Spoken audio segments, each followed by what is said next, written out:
We've been on a long journey together, and we began at the end, relationship postmortem, and then we continued with relationship continuum, or how to keep it working in the middle. And we're going to finish now with how to begin, how to begin well. So there are some basic rules that that have relationship work and have them be clean.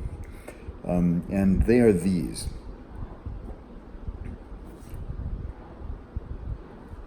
Tell the truth and hear the truth. And telling the truth, by the way, doesn't mean not lying. It means sharing your process, saying what's going on for you, as well as also not lying. But really being forthcoming about what's happening for you, what you're thinking, like that. And then we hope it's telling the truth and hearing the truth openly and graciously. Somebody's bound to get triggered, so when somebody can't hear the truth, you don't want to throw it in their face that they're not hearing the truth. You want to ask them if there's a way that you can tell it in a way that they can hear it better. And as the person communicating, the response you get is the meaning of your communication. Is it your fault that they got triggered? Absolutely not. They're 100% responsible for their emotional reactions, but you're 100% responsible for your own results with them. So first is tell the truth and hear the truth. The second agreement is don't hold anyone accountable to agreements they have not made. If you hold someone accountable to an agreement they have not made, it is fundamentally unjust, and you're probably holding them accountable to an expectation, and it was probably something they're not even aware of that you would have as a standard or you would like as an agreement. People make this all the time. They make this mistake all the time. Some people, we call it assumptions. Sometimes it's an expectation, but don't hold anyone accountable to any agreement they haven't made. And then the third foundational agreement is if you're upset, make a request. So first you have to sort yourself out as to whether or not it's an agreement that was broken. And right now you've only got two, right? Which is telling the truth and hearing the truth and not holding anyone accountable to agreements they haven't made. So if you're upset and you're like, well, I can't believe you did that. Do they have an agreement? Or do you have an expectation or some boundary you just discovered within yourself? So the third agreement is to handle any upset with a request. This also has the benefit of moving it forward rapidly. Now, some people use conflict and disconnect as a way to gain leverage and gain power over somebody else. If you agree to this, you'll lose that,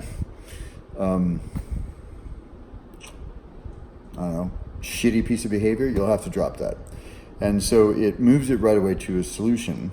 That doesn't mean that somebody isn't going to have to express how it felt. That's fine too. You need to be able to hear that. That's part of hearing the truth, is them getting to express that along the way. But then, if they're upset and they're not making a request, you can simply say, do you have a request? And they'll have to, virtually all requests, are to limit someone else's behavior. Because if they agree, you now have a new agreement. You now have a new rule. Now, yes and no have to both be fine answers. Otherwise, it wasn't a request, it was a demand. And if they say no, that's the good news. You now know what to expect from them, and you can behave accordingly. You may have to, turn your attention in different ways or to make other adjustments within yourself. But these are the three foundational agreements that without these, I don't think it's possible, actually, to have healthy, clean relating and healthy and clean communication. Hear the truth, tell the truth, don't hold anyone accountable to agreements they haven't made, and if you're upset, make a request, which is essentially a request for a new agreement.